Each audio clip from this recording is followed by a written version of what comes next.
kakusanze mukataye natete ajati madini enfunda nyingi nnyo abantu zebaze nga babika pasita kati essaawa zino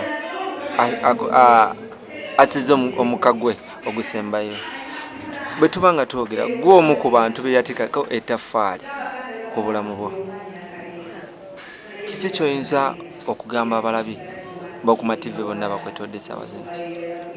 Kisobola okwogera kiri kintu nti yakola kyamaanyi era Omukama amulamuza kisa ebirala byonna bisobola okufuna obutakkaanya naye Mukama amulamuza kisa yakola kyamaanyi okulaba nga fe abantu abaali wansi ku ziro atufuula ettaala kuba tetwalina bwe twali bubi nnyo. Kiki ekibadde kisinga okumutawaanya? Sina kwensobola kwogera kubaddera omuntu bw'awalana.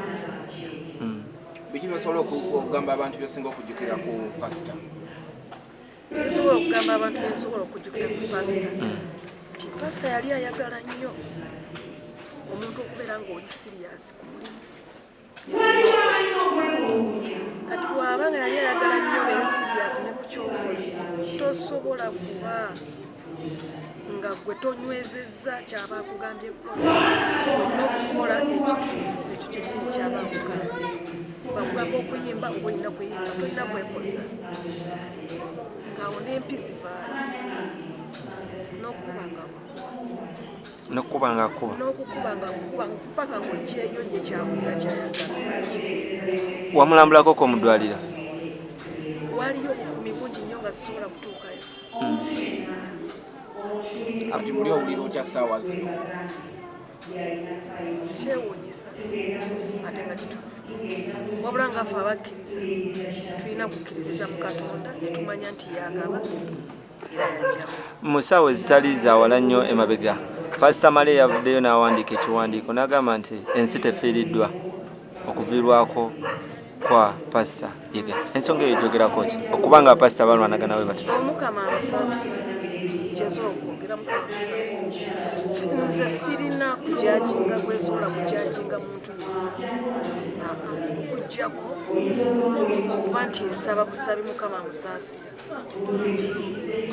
Sirina kintu kyosobola kugamba nti mujajinga mu kino oba mujajinga mu kino. Sisobola mujajinga. Ffe tetulina buyinza bujajinga muntu okuggyako Katonda.